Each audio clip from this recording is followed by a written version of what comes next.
No importa lo que te detenga, despierta tus sentidos con la fuerza del tigre y el poder de hierbas aromáticas legendarias. Tiger Balm actúa rápido para calmar, revitalizar y restaurar. Siéntete mejor y vuelve a disfrutar la vida con Tiger Balm. Ser podcast.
José Monje Cruz, que está cantando, que ustedes conocieron mejor por Camarón de la Isla, lo fue todo en el flamenco, a la altura de los más grandes cantaores de la historia. El pequeño José provenía de eso que ahora llamamos una familia vulnerable, o sea, era pobre. Y lo fue más cuando murió su padre, cuando era solamente un preadolescente. Claro, tuvo que ponerse a cantar por los tablaos con solo 13 años para ayudar a su madre y a sus hermanos. One bourbon, one scotch, and one bill. One bourbon, one scotch, and one bill. Y este hombre de voz ronca, el bluesman John Lee Hooker, también era un niño negro y marginado, como casi todos los niños negros de los años 40 y 50. Y era hijo de eso que ahora llamaríamos trabajadores pobres, o sea, gente que, aun teniendo trabajo, no podía mantener a sus hijos. Hooker tenía tan integrada su mentalidad de que era un paria, que incluso cuando ya era un hombre famoso y medianamente rico, grababa discos con seudónimo en otra compañía por las noches, por si venían mal dadas. Y ni siquiera ser rico un tiempo te garantiza nada si eres una persona sin formación. Ni Michael Jackson ni sus padres fueron apenas al colegio, y ya saben que sus gustos de nuevo rico, sin criterio, casi lo dejan en la ruina poco antes de morir.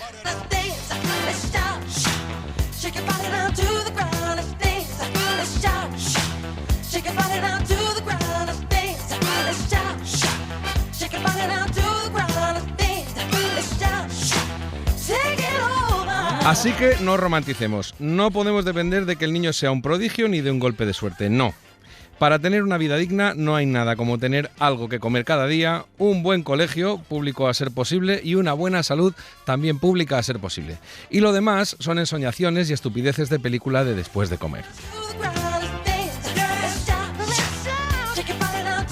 Buenas tardes y bienvenidos a La Ventana. Hoy, como siempre, con Matías Vallés en Radio Mallorca. Buenas tardes, Matías. Buenas tardes, Iñaki. Quería añadir otra artista de orígenes humildes, Dolly Parton, que creo que hoy corresponde. Sí, hoy estamos despidiéndola, que ayer murió, aquella cantante de country que, para compararla, podíamos decir que es como la Rocío Jurado de los Estados Unidos, porque el country es como su folclore, digamos, y ella era una de este nivel. Y no solamente tenemos a Matías Vallés, sino que también está Arturo Lezcano en Radio Coruña. ¿Cómo estás, Arturo? Buenas tardes, ¿qué tal? Arturo también, otro periodista. Aquí estamos tres periodistas batiéndonos el cobre hoy en un día como este. Quería preguntaros si habéis ido alguna vez a campamentos cuando erais pequeños. Yo mucho. Tuve la suerte de pertenecer a grupos de montaña, a todo tipo de cosas, scouts, todo tipo de ambiente relacionado con la naturaleza, que ahora parece más alejado, aunque sé que hay muchas iniciativas que todavía se encargan de esto, pero escuchándote la verdad es que con más razón, ¿no? Claro, Matías, ¿tú? No, siempre he sido reticente a dormir fuera de casa, ¿no? Es una cosa, es como un vicio que no esa cosa, aquí que tenemos que, para ir a cualquier sitio hay que coger el avión o peor el barco, pues dices, bueno, sí, pero quiero volver a Palma por la noche a dormir, ¿no? Voy a Madrid, a Barcelona, pero duermo aquí.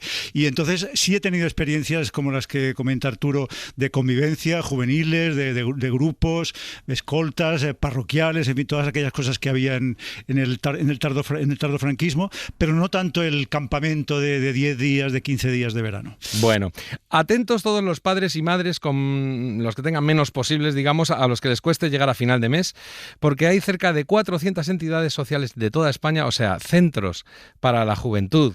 Eso por poner ejemplos de cuáles son todos esos lugares. Locales de asociaciones, centros culturales también, en fin, un montón de entidades donde los niños y los adolescentes de familias vulnerables pueden apuntarse de modo gratuito ya desde la semana que viene a actividades de ocio educativo, a clases de refuerzo, a sesiones de atención psicológica o también a talleres familiares de padres con hijos cuando los niños son muy pequeños y no los puedes dejar allí. En un momento del año en el que los padres han vuelto al trabajo, pero los niños aún no tienen clase, es especialmente útil este programa Caixa Pro Infancia, que es de la Fundación La Caixa, pero lo mejor es que son actividades que se van a prolongar durante todo el curso, o sea, no son solamente esos campamentos de los que luego también vamos a hablar, porque también los han estado organizando en junio y en julio, sino que esto se va a prolongar todo el año. Uno de esos lugares donde podemos apuntar a nuestros chavales es el Espai Sant Francesc d'Assís de Manresa. Hoy hablamos precisamente con Pilar Izquierdo, que es la responsable de ese espacio. Buenas tardes, Pilar. Buenas tardes. No sé si lo he contado bien. Hay un montón de lugares en toda España, 400, donde puede uno apuntar a sus niños y son ese tipo de sitios los que digo yo, ¿no? Centros para la juventud, locales de asociaciones, centros culturales. Exacto. Son entidades sociales y hay, como dices, una red de más de 400 entidades en toda España que se llevan a cabo el programa de Caixa Pro Infancia. Este programa lleva muchísimo tiempo ya en funcionamiento, ¿no? No solamente digo este año, sino que ya lo habéis hecho más veces. Sí, más de 10 años. ¿Y qué tal es el resultado? ¿Tenéis, no quiero oír que se quedase alguna plaza libre de vez en cuando? No, lamentablemente no, porque la situación, como ya sabemos en España, 1 de cada 3 niños crece en una situación de riesgo en este país, de riesgo de pobreza o de exclusión social. Ponme algún ejemplo de a lo que yo pueda apuntar a un niño, por ejemplo, de 10 años durante el curso. Luego hablamos de los campamentos que habéis organizado este verano, pero ahora, por ver lo que tenemos que hacer la semana que viene, ¿a qué tipo de cosas puedo apuntar a un niño de 10 años? Bueno, pues al final con la familia, ¿no? Se trabaja una ruta familiar en el que el niño pues esté a gusto en lo que haga. Obviamente no se le va a apuntar a nada que no quiera hacer. Si quiere hacer refuerzo escolar, pues es una de las actividades, pero también hay otros programas de ocio, actividades extraescolares, en definitiva, de todo tipo, para que el niño al final se desarrolle con todas las oportunidades que deba de tener un niño, ¿no? Claro, te voy a pasar la palabra ya a Matías y a Arturo, pero digo que son, para que todo el mundo lo sepa, lo que llamáis ocio educativo, clases de refuerzo, sesiones de atención psicológica, que también has mencionado que es muy importante, en fin, todo ese tipo de actividades. Matías. No, Pilar, yo quería saber, has apuntado que 1 de cada 3 niños está en una situación, vamos a decir, precaria, difícil, que no debería ser aceptable, por cierto. ¿Cómo establecéis el límite de vulnerabilidad? Es decir, ¿cómo establecéis esta frontera entre los niños que podéis aceptar y adoptar en el programa? Sí, nosotros lo hacemos a través del índice del IPREM, que al final es un índice objetivo que tiene el Estado y a través de este puede ser un poco más o menos flexible, obviamente, porque también se hace pues una entrevista con la familia, pero el IPREM marca de manera objetiva si una familia se encuentra o no en esta situación de vulnerabilidad. ¿Pero son los ingresos familiares lo que mide este índice? Son los ingresos, sí, el IPREM es al final un cálculo de los ingresos familiares, exacto, que marca si estás dentro o fuera o si estás dentro de una situación de pobreza económica. Arturo. Sí, quería comentar que imagino que los orígenes, no me refiero geográficos, sino dentro de esos límites que comentas de vulnerabilidad, pues pueden ser heterogéneos. Yo me imagino que estos lugares, estos campamentos son un punto de encuentro, pero ¿cómo se trabaja este punto de encuentro? Es decir, ¿cómo se trabaja la inclusión, cosas como el trabajo de equipo, la autoestima en un entorno común viniendo de lugares diversos? Sí, esto que dices es parte importante de nuestro trabajo. El generar primeramente un entorno de seguridad físico y emocional es importantísimo y luego a partir de ahí pues se va desarrollando todo el resto de la actividad para que el niño se sienta seguro. ¿En qué parte, digamos, en qué porción los padres, su motivación es que no pueden ocuparse de ellos porque están trabajando o porque comparten casa, quizá porque vive mucha gente, familias enteras, 3 familias en la misma casa? ¿Y en qué parte es, digamos, una vocación de formación que tienen con los niños?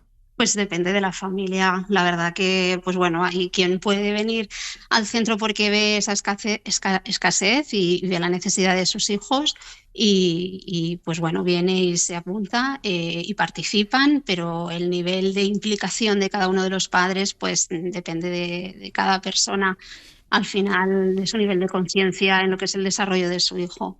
¿Qué necesidades satisfacéis vosotros en el programa que ellos no podrían resolver en sus domicilios? Es decir, ¿qué tipo de atención, no sé, libros, material, enseñanza, profesores, qué es lo que vosotros aportáis que ellos por su situación precaria, desfavorecida, no podrían asumir? La idea fundamental del programa es que la pobreza infantil no se combate únicamente cubriendo necesidades materiales, sino que por eso también el programa ofrece acompañamiento muy integral a la familia y facilita servicios, como decíais, ¿no? De refuerzo escolar, atención psicológica, apoyo en general a la familia, actividades de ocio y tiempo libre, campamentos y también, por supuesto, necesidades básicas, ¿no? Más materiales, que de otra manera pues no están teniendo por la situación que sea. Imagino que tenéis ya más que estudiado después de toda vuestra experiencia el grado de impacto, podríamos decir así, emocional sobre estos niños después de pasar por esta experiencia, por estas actividades, por estos campamentos. ¿Cómo lo delinearías este impacto? Pues en referencia a los campamentos, lo vemos, bueno, lo hemos estado viendo estos años y este verano en concreto, la verdad es que están súper contentos, pero más allá de eso vemos su desarrollo personal, ¿no? Al final estas personitas más o menos grandes ves cómo son felices y ves que se van desarrollando en unos valores. Nosotros pues intentamos trabajar toda la parte, pues la asertividad, la tolerancia, la confianza en uno mismo, el respeto a los demás y a la naturaleza, ¿no? Como decíais, que este entorno privilegiado que tienen estos meses de verano, poderlos tener en un entorno tan privilegiado como es la naturaleza, pues es un privilegio también es para todos un privilegio poderlo hacer. Porque además hay que tener en cuenta que estos niños, que están en una situación de pobreza o vulnerabilidad económica, ¿no? Si no tienen acceso a estos campamentos de verano, probablemente pues pasarán buena parte de sus vacaciones en casa. Una casa que muchas veces está muy condicionada por las limitaciones de la pobreza, ¿no? En que viven. Claro. Y por lo tanto es una oportunidad muy buena, ¿no? Para convivir, descubrir, aprender, que de otro modo pues les quedaría fuera. Además, en estos campamentos de verano que habéis hecho con gran éxito en junio y julio, creo que hay modalidades para adaptarse cualquiera. O sea, pueden ser campamentos, como los conocemos, pero luego también colonia urbana, en fin, diferentes tipos de actividades, ¿no? Dependiendo de qué necesidades tenga cada familia y qué posibilidades tenga de ocuparse de los niños o no. Sí, exacto. Y también de cada niño, ¿no? Pues como decía uno de vosotros, pues a lo mejor el niño no quiere dormir fuera, pues porque su derecho de no querer. Entonces, pues hay pues la posibilidad de estar durante un mes en otros espacios compartiendo actividades, pero también la posibilidad de irse fuera y estar en otro sitio fuera de la ciudad. Hay una cosa que me interesa muchísimo, que es que también tratáis de fomentar, lo has dicho un poco, se entendía detrás de alguna cosa que has dicho, pero por hacerlo patente. Sí. No solamente se trata de que los padres vayan allí a acompañar a sus hijos por el hecho de acompañarlos o de disfrutar con ellos, sino también por ayudarles un poco con sus habilidades parentales, ¿no? Eso, por decirlo crudamente, es también como educarles un poco como padres, ¿no? Sí, al final se trata de acompañar en la crianza, ¿no? Que bueno, la verdad que hasta yo como madre, ¿no? Sentirme apoyada y más en una situación tan complicada como la que viven algunas familias, pues tener este apoyo en la crianza es básico, vital, importante y sí que lo intentamos pues eso, incluir en las actividades no solo a lo largo del año, sino también en las actividades de verano, en las que pues si hacemos una excursión pues también puedan venir las familias y hacer actividades con ellos. Y los niños esto lo agradecen un montón. Hombre, y tanto. Pilar, ¿nos puedes decir, si yo ahora quiero apuntar a mi hijo en cualquier lugar de España a una de estas actividades del programa Caixa Pro Infancia, qué tengo que hacer? Pues acercarse a un centro donde se realice el programa, que son muchísimos, y ¿Cómo podemos detectar concertar esos una centros? entrevista. ¿Podemos entrar en alguna página web o nos podemos enterar en algún lugar? Sí, la web de Fundació La Caixa Ajá. está definido todos los centros. Ujú. Pues Igualmente, si uno está en una ciudad determinada, suele haber alguna placa, alguna pequeña placa que ponga Fundació La Caixa, ujú. también Estupendo. lo Pilar pueden detectar. Izquierdo, una gran labor esta de la Fundación La Caixa en el programa Caixa Pro Infancia. Aunque Pilar Izquierdo está ahí al pie del cañón en el espacio Francesc d'Assís de la Fundación La Caixa, allí en Manresa, si no recuerdo mal. Exacto. Muchas gracias por haber estado en la Muchas ventana gracias. esta tarde Muchas y gracias a enhorabuena. vosotros. Un abrazo fuerte. Gracias. Yes, you like potato, and I like potato. You like tomato, I like tomato. Potato, potato, tomato, tomato. Let's call the whole thing off. Cambiamos de tema, aprendiendo un poco de inglés también, ya que estábamos aprendiendo cosas, porque aquí están Ella Fitzgerald y Louis Armstrong discutiendo sobre la pronunciación del tomate, si dice tomato o tomato o potato, potato. Porque no sé si saben que hoy es la tomatina de Buñol, que es siempre ese algarabío que todos conocemos.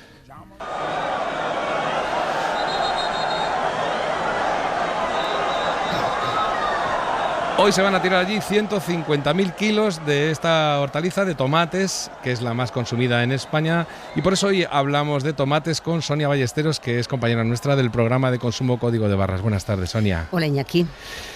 Para hablar de tomates te has ido a una tienda especializada en esta hortaliza, que es prácticamente lo único que venden, ¿no? Pues lo único que se ve en un escaparate hacia el que se te van los ojos, así que entramos y saludamos a Igor.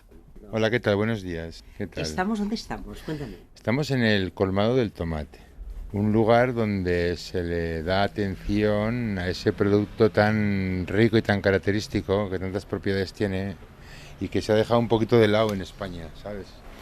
Pues dije, yo voy a investigar un poquito y de ahí salió un poco la idea de ver porque lo que puse en internet fue una tienda de tomates en el mundo y no salió ninguna, ¿sabes? Entonces yo creo que necesitaba él un hueco para darle un poquito de cariño. Darle cariño al tomate, ¿eh? Al tomate, por supuesto. Porque es una tienda especializada en un único fruto. Es la única que debe ofrecer unas cuantas variedades, claro, porque si no, no funcionaría una tienda así. Que se ha puesto muy de moda esto de las variedades de tomate. Pues sí, aunque depende de la estación y del día que nos ofrezcan unas u otras variedades. Nosotros ahora mismo, si me pongo a contar contigo, mira, 1, 2, 3, 4, 5, 6, 7, 8... Unas 14 variedades, entre 12 y 14 variedades solemos traer, a veces traemos 3 RAF diferentes, pero al final es un RAF, pero saben diferentes los 3. Entre tantas variedades a mí me resulta muy difícil escoger. Hombre. Pido consejo, el mejor para una buena ensalada. Pues por ejemplo, como hablamos, los sabores de toda la vida.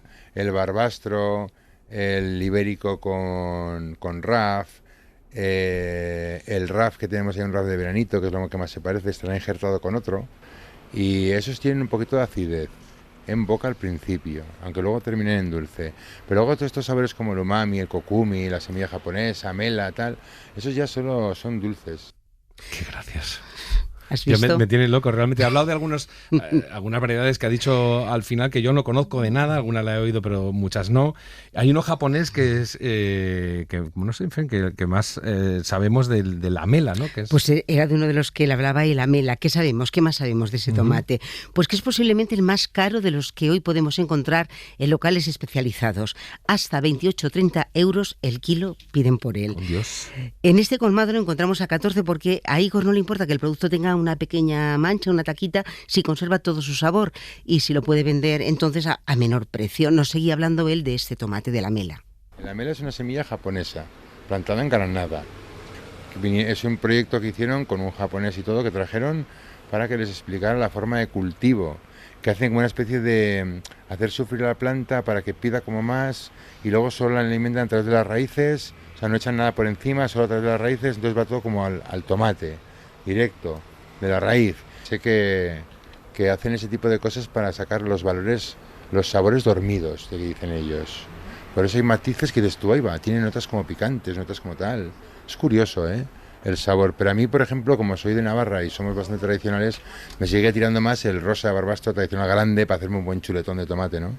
Es buenísimo, chuletón de tomate. Es verdad que a veces te ponen algo que se parece de grosor y de potencia. A Arturo y Matías, ¿vosotros sois locos del tomate? Yo es que sí lo soy y cada día que me pongo en un supermercado no sé qué elegir. Yo sobre todo, Iñaki, te agradezco que no me hayas preguntado si iría la tomatina, ¿no? Porque otro no de ninguna manera. Muy bien, sería ahí. como un bicho raro, no. Sí, además Mallorca exportaba tomates, que es una cosa como rarísima y extraña, y hay una variante que no es tan culinaria y tan gastronómica como la que estáis describiendo, que es el simplísimo y pobrísimo pan con tomate, que tiene una variedad extraordinaria, con un tipo también de tomate concreto. Es un tomate restregado, por cierto, no como lo hacéis en Madrid, que es como un triturado que se pone sobre el pan, sino Ya estáis soltando. Restregado y con aceite, y con la gran duda que yo le he pedido a todos los grandes chefs, incluso el desaparecido y añorado Santi Santamaría, si hay que poner primero el aceite sobre el pan o primero el tomate. Y cuál es el protocolo. Eso nos lo cuenta Igor, ¿eh? Nos lo va a contar. Nos lo va a contar. Bueno, ahora enseguida lo escuchamos porque Arturo, que es gallego y estamos hablando de comida, no puede aguantarse. Hombre, ya tiene que hablar. Por favor, no. Además, claro, yo pienso y veo muchísimas variedades y como se escucha en el reportaje y habla del RAF y no sé qué, y luego he visto el muchamiel, el huevo de toro, cosas así. Sí. Y yo la verdad, los mejores tomates que como, aunque suena tópico, son los de casa, los de casa de mi suegra en este caso, de la huerta, que le pregunto qué variedad es y no me lo sabe decir. Así que me quedo con el sabor de casa, porque sé que también hay muchas variedades de tomate gallego, pero no sabría decir ni la primera. Y además tengo otra duda, por si acaso lo dice también Igor, y si no lo dejo aquí, que a lo mejor alguien lo sabe, que las variedades de tomates cherry, que últimamente hay tantas que me pasa como a ti, Iñaki, que me pongo en el supermercado y no sé cuál elegir. A mí me vuelve loco justo ayer, es que no has fallado ni una, porque eran justo los cherry los que estaba eligiendo ahí.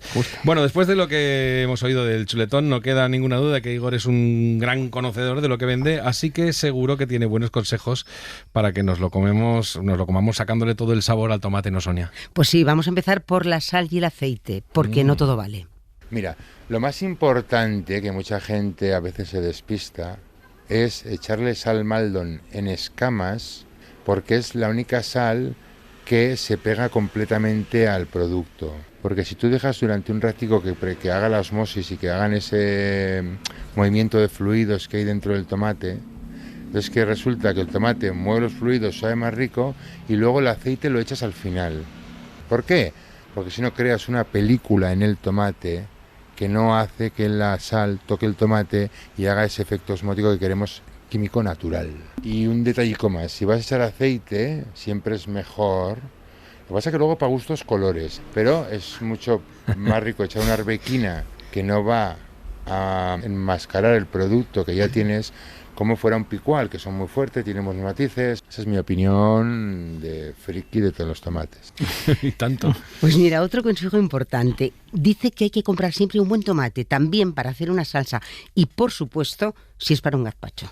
Cuando usas un tomate malo de pera o cosas así, claro, si el tomate ya de primera no tiene sabor, porque además la gente tiene la mala fe encima de ellos, de llegar y decir, dame ese tomate barato que tienes ahí para hacer un gazpacho. A ver, pero yo digo, a ver, si el gazpacho es una de las cosas más sanas que hay en la vida, o sea, no recanees en el tomate, es algo que es tan sano, con tan poca grasa, con tantas vitaminas. No, hombre, no racanees ahí, no compres uno de 7,50, pero espérate a hablar con el de una tienda buena y decirle, cuando se queda hablando, ¿qué haces? Porque es lo que hacemos nosotros aquí en la tienda. Cuando pierde ya la dureza para venderlo en ensalada, lo pasamos directamente salsa, gazpacho, salmorejo, y esto está un pelín blandico, pero claro, es una gloria bendita eso para llegar a casa y hacerte unas tostadicas o echarlo en arroz o una salsa de tomate buena para un bonito. Oh, para un bonito, eso también es una gran idea. Oye, dudas sobre la nevera. Nevera sí, nevera no, se lo preguntábamos a Igor y nos dice que si está verde, ni se te ocurra. No se puede meter en nevera, es que no puede madurar en la nevera. Meterse en nevera se puede meter, pero para conservar.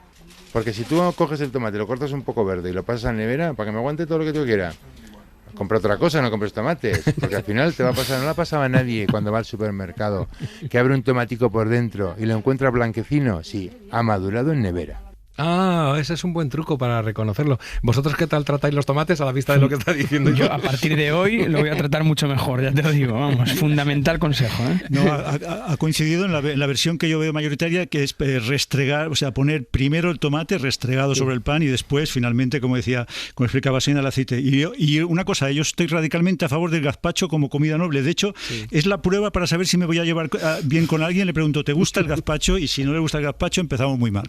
Oye, Sonia, si yo hubiera sido tú, como gran tragaldabas que soy, habría ido allí y habría dicho, vale, pero quiero probar todo esto que me dices. Pues lo hice, por supuesto, claro que pude.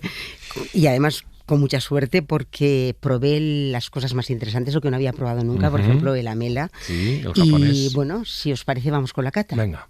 Vamos a probar para que veas la diferencia entre un tomate con ácido y dulzor como sabores antiguos y los nuevos del siglo XXI. Este es el Raf asurcado. Está bueno, se deja. ¿Qué has notado? Está bueno, está bueno. Y va sin sal y sin nada, todos van a pelo. Pero está muy sabroso. ¿Y has visto cómo al final siempre el buque termina en dulce? Pues como el buen perfume. Este sería otro sabor tradicional, pero de un buen tomate. Pruébalo.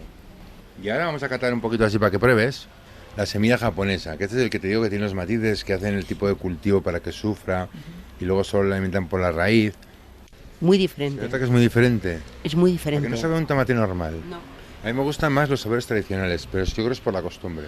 A la gente Oye, Sonia, ¿no tendrás un puesto para becario ahí en Código de Barras, no? Para que vaya ya a estas cosas. No quiero que te molestes en salir a la calle. Yo encantada de que te vengas conmigo, pero no como becario, ¿eh? Bueno, pues nada, iré en la calidad de lo que tú quieras, pero siempre que se pueda comer algo. Sonia Ballesteros, muchas gracias. Te escuchamos en Código de Barras este fin de semana. Venga, gracias a ti. Oye, me dio una fiebre el otro día por causa de tu amor, Cristiana, y fui a parar a enfermería sin yo tener seguro de cama, y me inyectaron suero de colores y me sacaron la radiografía y me diagnosticaron mal de amores al ver mi corazón como latía. Las 5 menos 25, las 4 menos 25 en Canarias. Ya han oído ustedes que nos ha subido la bilirrubina, esta versión fantástica, mucho más tranquila que la original, que hemos sacado porque vamos a hablar ahora de una cosa fantástica. No sé si han oído hablar de esa competición de robots, ese simposio inmenso que hubo hasta el fin de semana pasado en China. Bueno, pues aquí tampoco vamos a la zaga. Y resulta que hay poblaciones que podrían beneficiarse de algo que está ahora en ciernes y que, por supuesto, siempre viene de la ciencia, que es una cosa que nos gusta mucho en La Ventana, que las cosas buenas vengan de la ciencia y contarles. Por ejemplo, que hay alguien que está pensando en utilizar drones para llevar, por ejemplo, análisis de sangre o análisis del tipo que sea, muestras del tipo que haga falta, citológicas o del estilo que sean, o si no también fármacos que hagan falta en un lugar u otro porque queden muy lejos y el transporte por carretera o el resto de tipos de transporte sea farragoso. Esa gente que se le ha ocurrido esa idea fantástica de hacerlo con drones es una empresa que se llama BCN Drone Center y que es la que está intentando sacar la licencia y ya está haciendo pruebas, ahora mismo ya está haciendo pruebas para ver si consiguen que aquello se convierta en realidad. Daniel Castillo es el director comercial de esa empresa. Buenas tardes, Daniel. Muy buenas tardes y muchísimas gracias por invitarme a esta jornada. Nada, un gusto. Sobre todo un gusto pensar que a lo mejor estáis cerca ya de conseguir hacer todo esto que yo decía de transportar pues medicamentos, pruebas, o sea, acortar los plazos de atención médica entre distintas, pues por ejemplo, centros de salud o si no, hospitales. ¿Cómo van las pruebas? Porque las estáis haciendo ahora en el sur de Tarragona, ¿no? Sí, es correcto. Diría que no solo han sido unas pruebas demostrativas de la tecnología, es decir, y la pregunta ya no se trata tanto de si la tecnología es capaz de dar respuesta a esas necesidades de logística sanitaria. Eso está claro, sí.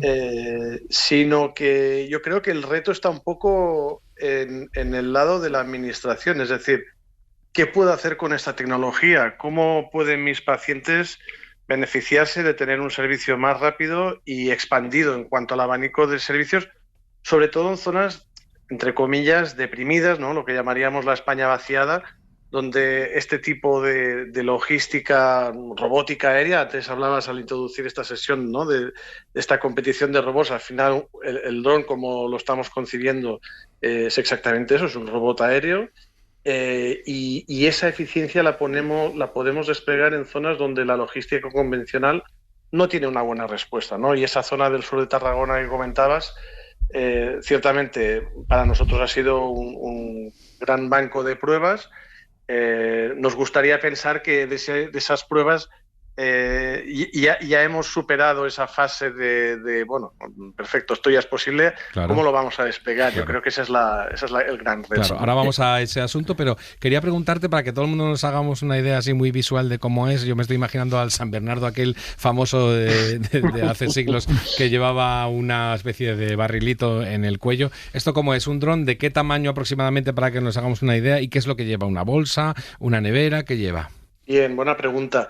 Y efectivamente, no se trata de un dron... o sea, aquí hay dos grandes mitos, ¿no? Los drones de guerra que, desgraciadamente, estamos hartos de ver en televisión y en todas las prensa. Sí. Y en el otro extremo estaría el dron juguete, ¿no? Ese dron que tenemos en casa para sacar fotografías o para actividades más lúdicas. En este caso es un dron industrial de 2,7 metros de envergadura. Se parece más a un avión que a un dron como lo concebimos, el gran público.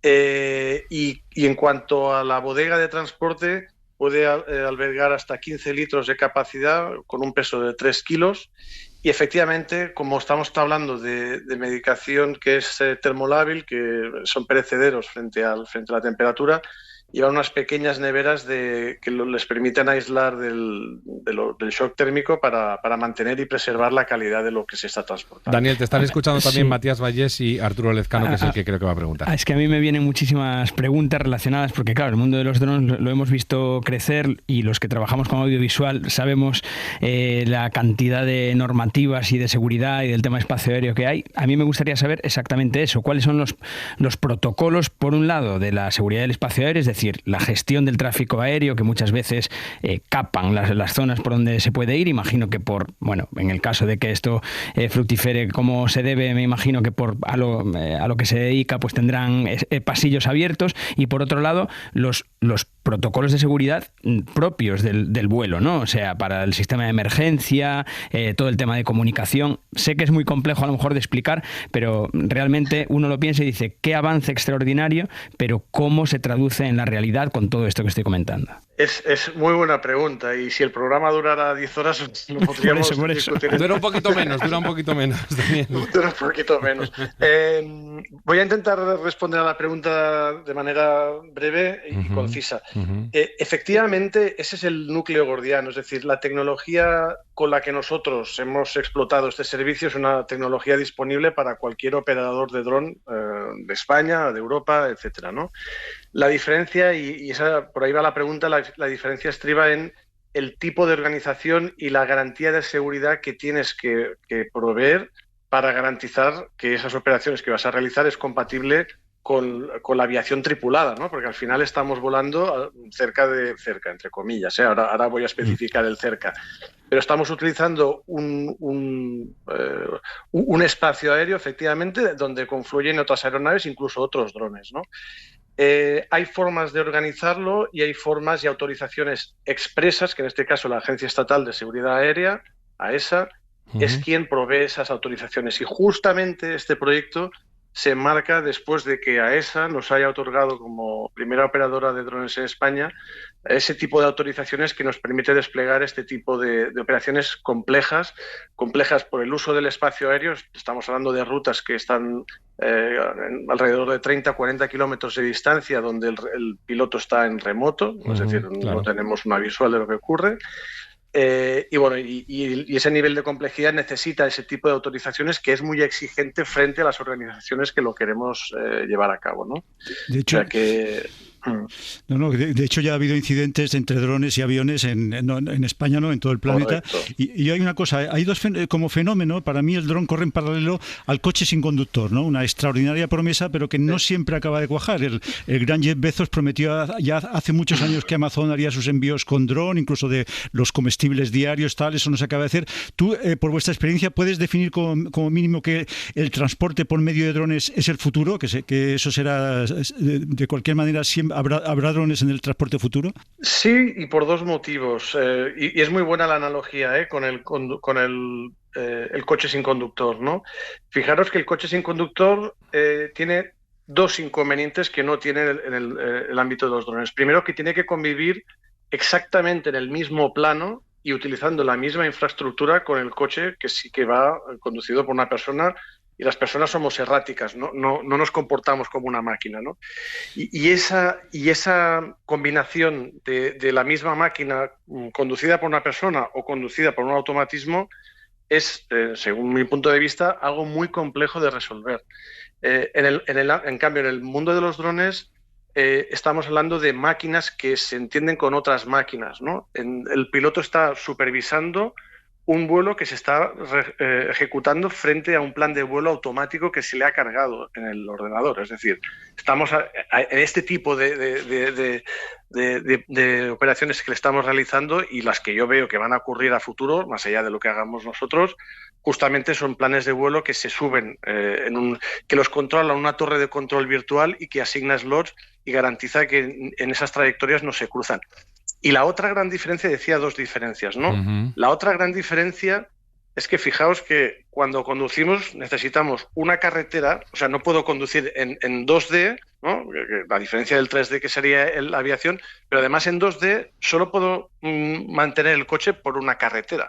Cuando yo estoy utilizando el espacio aéreo, lo puedo utilizar a 3 niveles, a 3D, pero es que además lo puedo utilizar en cualquier tipo de ruta que no siempre tenga que coincidir con otro tráfico aéreo, ¿no? Es decir, el riesgo de colisión en vuelo es infinitamente inferior al que sería el riesgo de colisión en tierra entre dos vehículos rodados. Claro, se entiende perfectamente.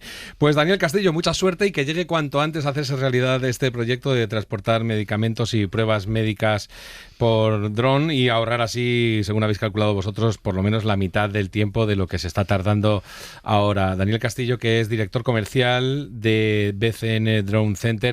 Muchas gracias por haber estado en La Ventana y buenas tardes. Muchísimas gracias a vosotros. Enhorabuena por el programa. Un abrazo.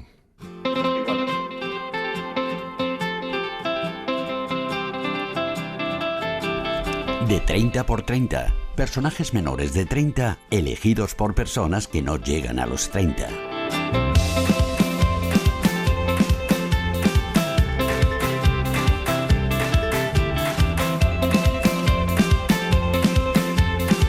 Pues ya lo han oído ustedes, esta semana sigue siendo la de las despedidas y hoy toca decir adiós a esta sección que decía Julio López de 30 por 30, en la que los más jóvenes del equipo de La Ventana nos presentan perfiles de esos que deberíamos conocer los que no somos tan jóvenes, o sea, los que tenemos 32 aproximadamente como tengo yo. Y para cerrar este espacio en el que hemos ido conociendo durante 7 semanas a esos perfiles a los que deberíamos estar atentos porque son el presente ya y el futuro, pues están aquí conmigo Pablo Lumbreras y Patricia del Río. Buenas tardes. Hola. Hoy traéis además algo bastante relacionado con lo que estábamos hablando de los drones de medicación y todos estos tipos de servicios. Sí, hoy no nos vamos del campo de la salud, podemos decir. Iñaki, no podíamos cerrar con otra persona, de decir que esta persona nos gusta mucho y el equipo, la verdad que la sigue desde hace tiempo, que es Jorge Ángel Heras, que es más conocido en redes sociales como enfermero Jorge Ángel. Y como bien dice el nombre, pues se dedica a la enfermería y también es divulgador sanitario. Sí, pero actualmente trabaja como, enfermero en la UCI en Cuenca, pero en sus redes sociales @enfermero Jorge Ángel, en las que acumula millones de seguidores, divulga sobre salud y enfermería. Vamos a escuchar uno de estos vídeos donde resuelve, por ejemplo, dudas que los jóvenes como nosotros nos hemos hecho alguna vez. ¿Por qué antes dolían tanto las inyecciones? Seguro que habréis escuchado a las abuelas y abuelos decir: como dolían, me quedaba cojo unos días, salía corriendo. Y es que, como vimos ayer, esta jeringa y esta aguja tienen nada más y nada menos que 50 años. Y eran reutilizables. La jeringa es de cristal y entonces pues se pinchaba a un paciente, se esterilizaba en un cazo con agua hirviendo y después a otro paciente. Y es que está demostrado que la pues aguja... sus vídeos no solo se quedan en resolver este tipo de dudas como la que estábamos escuchando. Jorge también nos habla sobre mitos sanitarios, nos habla sobre alimentación, higiene, experiencias, técnicas en enfermería, así como también consejos para los propios estudiantes de su profesión, así lo cuenta en redes. Muy buenas tardes, aquí nuestro compañero está preparando una nutrición parenteral, que es la que directamente se administra por vía intravenosa. Imaginaos, por ejemplo, un paciente con una pancreatitis aguda. El páncreas pues no debe trabajar, tiene que descansar y entonces pues para la nutrición no se puede utilizar la vía digestiva, ni la boca ni tampoco por sonda nasogástrica, porque al final pues acaba llegando igualmente al estómago. Entonces pues por ejemplo se utiliza la nutrición parenteral, porque el paciente y por bueno, supuesto, una cosa que nos ha llamado mucho la atención es la forma que tiene Jorge Ángel de hablar de la sexualidad y bueno, la educación sexual en general, que bueno, ha dejado, como es lógico, que ya estamos en 2026, todos los tabúes para dar paso a la información clara y concisa. Vamos a volver a escucharle. ¡Huepa! ¡Un chupetón! ¿Cómo lo quito? Bueno, pues ya sabéis que los chupetones no son buenos. Ha habido algún caso en el cual pues, se ha formado un coágulo y este se ha desplazado. Al final un chupetón es un hematoma. A veces que pasa pues que la pasión se va un poquito de las manos. Y pues nada, lo mejor es ponerse un poquito de calor con un paño hasta que poco a poco pues se porque vaya... no escuchamos mejor que grabado en directo a Jorge Ángel Heras. Buenas tardes, Jorge Ángel. Buenas tardes, chicos. ¿Qué tal? Es un placer estar por aquí. Para nosotros también es un gusto recibirte aquí en el 30x30 de La Ventana. Tú eres enfermero de la unidad de cuidados intensivos en Cuenca y aparte luego te dio por lo de la divulgación, que supongo que esto no te lo pagó nadie, sino que decidiste hacerlo. ¿O eres de los que siempre los enganchan en el hospital para dar los cursillos para los demás? No, yo empecé, bueno, yo estaba en aquel momento en atención primaria, en concreto estaba en Móstoles y después justo de la pandemia, pues eso, pues me dio por hacer vídeos, sobre todo empecé pues quitando dudas de la pandemia acerca de las vacunas, los mitos, un poquito también pues cómo protegerse en aquel momento, pues los tipos de mascarillas y así empecé y 6 años después pues sigo divulgando por las redes y bueno, pues es como ya digo, pues un segundo trabajo, porque bueno, pues yo ejerzo de enfermero, como bien habéis dicho, y sigo ejerciendo, claro, y luego aparte, pues bueno, pues lo otro que también me quita un tiempo y que bueno, que sí, que se podría considerar también un trabajo más, claro. Matías Vallés y Arturo Lescano, que están todavía por ahí. Yo le iba a preguntar simplemente, precisamente eso, ¿no? Te escuchaba y te veo a veces, y a veces pienso en series como The Pitt, tan famosas ahora, ¿no? En las que enfermeros y médicos están sometidos a ese estrés brutal al que estáis sometidos, pues cómo compaginas, ¿no? Toda esa exigencia física, mental de tu trabajo del hospital con tener creatividad y tiempo para hacer contenido diario. Pues a veces es bastante complicado, en el sentido de que, por ejemplo, nosotros, bueno, tenemos turnos de 12 horas, lo cual sí que es verdad que permite, a lo mejor tú vas a un día al hospital, descansas 2, luego haces una noche, más o menos así es la planilla, entonces, bueno, eso por lo menos permite un poco el poder compaginarlo, pero hay días que pues tú coges un vídeo de hace 3 años que te gusta, que lo revisas, que sea, por supuesto, actual, que no haya perdido veracidad y que todavía pues está a la orden del día y pues lo subes y no pasa nada. De hecho, a mí, vamos, nadie nunca me ha dicho, es que esto ya lo subiste, es todo lo contrario, lo aviso perfectamente, oye, tal. Y así, pues más o menos, pues bueno, lo consigo compaginar. Y luego el tema de la imaginación, sí que es verdad que me considero que tengo bastante y luego, bueno, luego también hay que contar con que seguidoras te escriben, oye, habla de este tema, tal, que es interesante, y luego aparte también la actualidad sanitaria que siempre tiene cosas nuevas. No, Matías, dale. Yo no sé si tu nombre de Ángel era ya una predestinación para todo esto que estás haciendo, pero como te mueves en el campo de la comunicación, te quería preguntar, conocemos el poder destructor de los malos tratos, pero ¿los buenos tratos curan, forman parte del tratamiento, funcionan incluso en una UCI? Sí, o sea, el que tú, bueno, a ver, aparte de ser un buen profesional, ya no técnicamente, por supuesto que en una UCI, en una planta, en otros servicios, el buen trato con el paciente, el que el paciente tenga un buen estado de ánimo, la familia, todo el entorno. No se ha demostrado en sí que no se ve tanto como, por ejemplo, pues esta medicina es para esto y cura esto, pero sí que, por supuesto, influyen en la recuperación de los pacientes, claro que sí. Y Jorge, tú que haces vídeos en redes sociales, claro, lo que vemos en tus redes sociales son vídeos de calidad, contrastados con una información veraz, pero en las redes sociales muchas veces, por desgracia, eso no ocurre.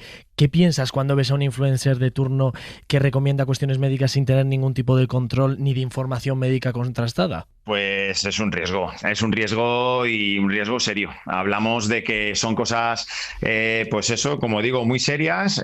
Yo ni siquiera muchas veces me meto en temas muy técnicos, porque es que al final un vídeo de 60 segundos se puede malinterpretar de 1000 maneras. Entonces, ni siquiera yo, siendo enfermero, trabajando en mi día a día, cuento cosas a lo mejor más específicas, porque es una responsabilidad muy grande el que llegue alguien sin una titulación o lo que sea y te diga esto, lo otro, es un auténtico riesgo para la salud, nunca mejor dicho, porque al final, pues, oye, las cosas están contrastadas, como tú bien has dicho, hay que buscar la información y luego que al final son cosas que yo en mi día a día, el 95% o las veo o las he visto.